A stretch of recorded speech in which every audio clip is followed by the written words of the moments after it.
Thanks, buddy. Yeah. Well, because like it's not a normative claim that's being made that like God exists, or like that God is the ground of like all reality, right? It's a fundamental claim, like ontologically the about the world, that you can't just have this like neutral position towards that particular claim. It's a very unique claim that prevents you from this position of neutrality, like Switzerland, like you're Switzerland or something, when it comes to this like ultimate fundamental like question. Mm. So you So we're believe, just saying like you can't be like Switzerland when it comes to this question. so No you, neutral. right. There's no neutral player. You're either in or you're out. That's by definition, Well, right? I'm sure you Like think that that's true. But when I hear yeah, people yeah, like yeah. yourself, when I hear people like yourself That is advocate true. for, That's what our claim is. You can't yeah, be well, I'm neutral to trying to our respond. claim. I know you believe that, Uh, but that's what I'm trying to convince you out of. Now let me go on the offense here a little bit. When I hear people like yourself presume or argue for the existence of God, I'm not absolutely about baffled. knowledge. I'm It's absolutely about baffled. belief, brother. So if Oh, I could just go finish ahead, brother. your, yeah, if I could just finish. Yeah, yeah, yeah. So the reason I'm baffled when I hear people argue for God is because, well, if that's true, then you must be living a different version of reality than me. To suggest that there could be something such as a God. Where does God operate? How does he operate? Is he existent in the supernatural world? Do we know that the supernatural world exists? And these questions follow, but I'd like to hear why you believe in God. I won't assume Yeah. that I know. Right. Well, I guess what I'm saying is like what you're almost asking is like for this like cognitive test to be satisfied before you'll accept the claim, right? And I guess what I'm saying is that like our position is like a broader one, which is like the fact that you even can do a test is evidence that God exists. Like the fact that you're even asking this question, that you have a mind, that you have rationality, that the laws of physics and the world exists itself on a physical level, but then deeper on a metaphysical level, that there's order and regularity, and the universe is intelligible and decipherable, and that we have a role in it, that we're alive, etc. All Well, of those things yeah. are the evidence for God. That is the evidence. And now you're asking, like, oh, provide me evidence within that overall framework that exists, that you're just presupposing exists, Well, can you without prove God's having to address existence? why does it exist? Why is the burden on me to prove this explanation when you also have a burden? So You you would believe also in have to God, be so like, can you here's prove why God's we existence? exist.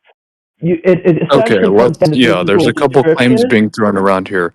I don't want to Yeah, forget let what me you're just let me saying, just so finish let's this. In just, the physical description, you get like the laws of nature, and you get everything yeah, essentially. The universe. careful, right? Because you're bringing up a lot of different things. It's going to be difficult for me to address all of them. Yeah, you would have to. No, no, no, no, no, no. I'm not asking you to explain. What I'm saying is that like in the physical description, you just get like the current state of the universe, the prior state of the universe, and it goes all the way back to whether there was a Big Bang or not a Big Okay, Bang. yeah, But it just becomes this like processing of like the universe playing out, like whether slow morals down there, exist or Buckaroo. Yeah, whether anything. let's address your arguments. All of these questions become like undefined, unknown, right? It's not even clear how we can make progress on those Yeah, types of things. Are we just animals? Are we more than animals?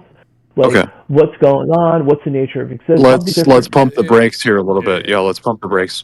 So you say it's self-evident that God exists because I have the ability to exercise agency and behavior, right? Like I'm speaking into this microphone to you right now. You think that's a reason to believe God exists? Well, the reason that I can consciously operate as a human being is observably because of evolution of our species, and I can communicate because I have vocal cords, right? This is the study of our reality. The study of our reality is a very carefully defined and arrived position that continues to evolve through academic research, and it adapts. It doesn't just evolve, it adapts. It is scrutinized, it is torn down, and it is rebuilt over and over again, right? Of course, we have our basic fundamentals and our concepts of how we live the world and things that are just not controversial. But what you're suggesting, is that I should blindly trust that you know there's something greater out there that created us just because, well, you think that human existence is impressive. And I don't believe that. And I think you need a higher threshold of evidence to suggest so if you want to believe that there's a God or prescribe a God to any aspect of human nature. My God, that was beautiful. Yeah, so our response to that would be like the fact that you're even using the word no, that knowledge is possible at all, like that you can't provide an account for knowledge without God existing, right? Like that is an argument for God existing. Like you're smuggling in all these metaphysical concepts like into your worldview without really any sort of like ability to account for what those things are, which in our view like relies upon God existing. Like Well, what's so the argument for everything that? ultimately. What's the argument for that? So the That argument is God is that required for knowledge. yeah, the argument for that is that from a metaphysical level, that you need something that has ontology that transcends space and matter and time, that also has the ability to instantiate reality and provide a grounding for the fundamental features of reality that we experience in our reality, parameters and features of reality that make it what it is and make it intelligible and make knowledge possible. All these things that exist within not just our minds, but physical reality as well, the moral realm of reality.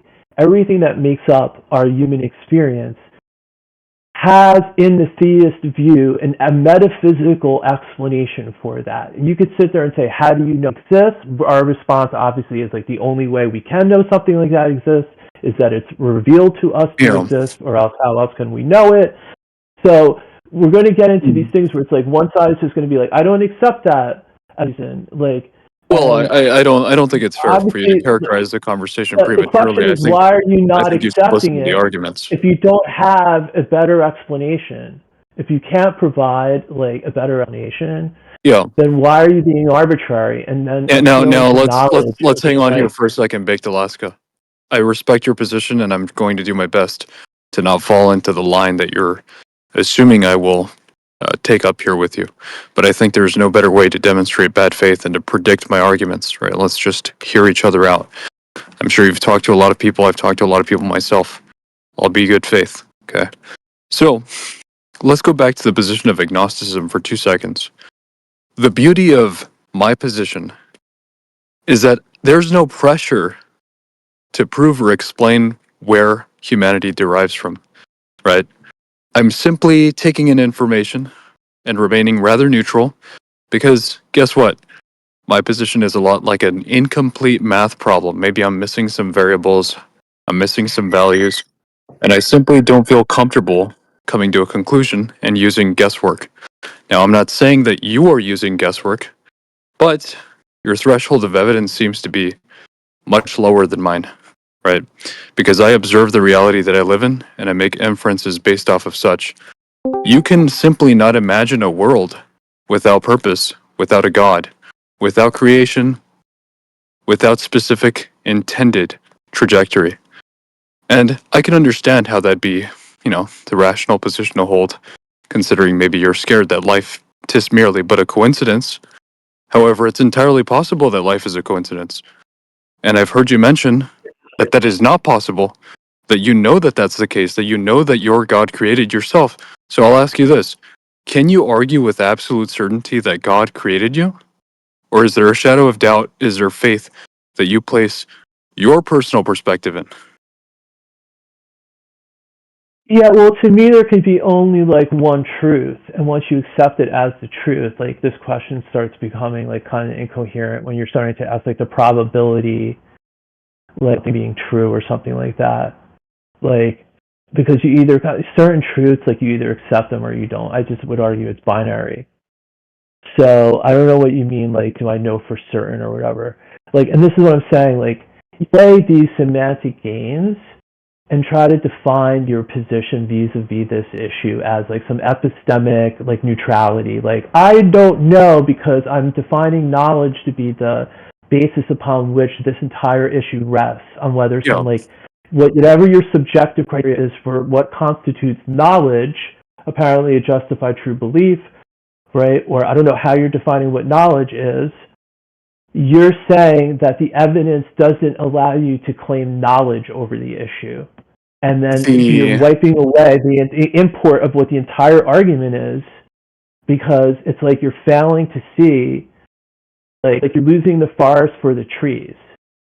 Well, you're I'm asking to see the bigger picture question that's being asked, and you're deferring to like, I don't have knowledge that this is true. Careful, right? Because when I say I That's don't have absurd. knowledge, That's when what I say I don't have knowledge of a particular thing that operates outside of our reality, I think that's a fair claim because I've never been outside of our reality.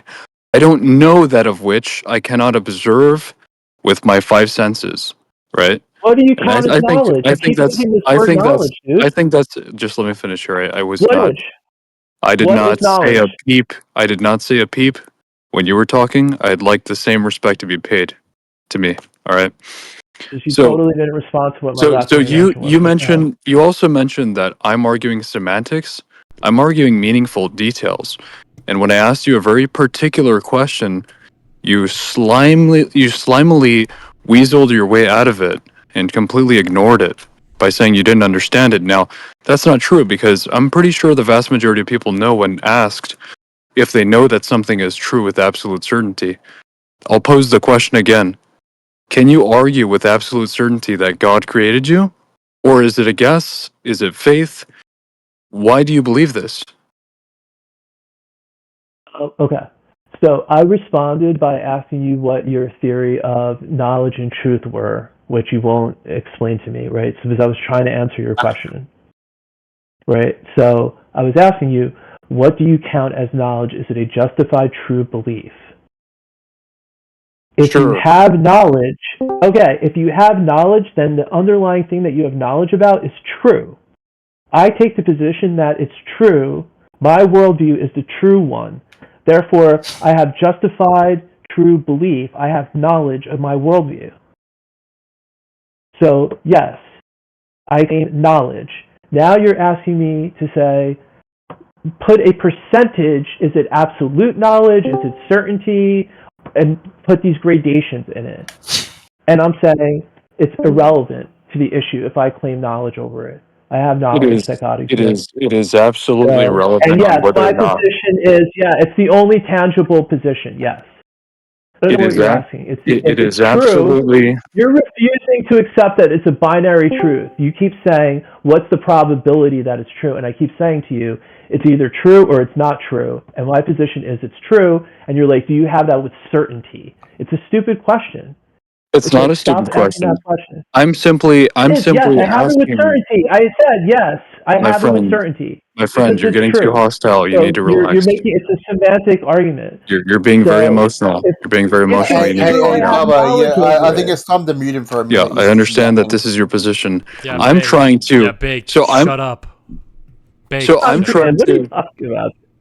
So you don't see the utility in me quantifying how much you argue for this proclaimed self-evident truth.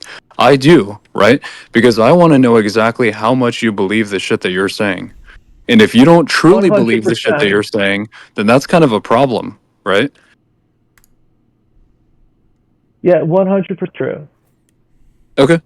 So you argue that it is 100% true that God created you. There's no other possibility. You cannot have arrived to this position through natural, organic, or coincidental means. That wouldn't be inconsistent. Like arriving, I do think it's. Wait, is that a yes or no? Sorry, is that a yes or no? Yeah, 100% that yes. Okay, then there's no purpose in having this conversation. Wait, I have one more. I have a question. Doesn't make any sense. That doesn't make any sense. You can't talk about true things. I will never be able to convince you about something that you've already decided is prematurely true. Baked, you just Baked. Do you logically true? I don't know what you're talking about. Baked. Well, the assumption is that there is a God and that He created you, and I will never be able to change your mind because you think that is absolutely true. I think it's a metaphor.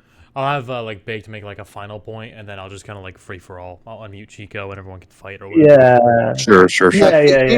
Keep Chico muted. He's the one person who should be muted. Free, man. That's not one what are boy. you, a Like, lumber? regardless, Bake, go ahead and like make some final points because it sounds like you guys are bullshit. Yeah. So yeah, it's like saying like there's a you come to like a mathematical truth, like the mathematical truths are necessary truths in like logic or philosophy, and then somebody says, what's the probability that it's true? It's true, like 100% true. It's a mathematical truth. So my claim is that it's akin to something like that. It's true by metaphysical and logical necessity, right? Since I can be true by necessity, you're asking me put a percentage of how true it is? It's 100% true. That's not controversial. I'm not saying anything controversial. I think it's true by necessity. So it has to be true. I'll wrap this up. I have a fallible mind. Me and Bubba were talking about this earlier. Like, Sure. Our minds are fallible, so we can't expect to have this like attitude where you're thumbing your nose towards God, saying, I demand more and more evidence because it's not fitting my prearranged preconceptions about how things, I shouldn't stub my toe, nothing bad should happen, I should be able to jump out the window, a flock of birds would swing by and pick me up. No one is making that argument. No one is making Yes, we were talking about that earlier. Dude, we were talking about that earlier before you were in here. I understand. I just want to be clear. Alex O'Connor argues that. I just want to be clear. There's no utility in breaking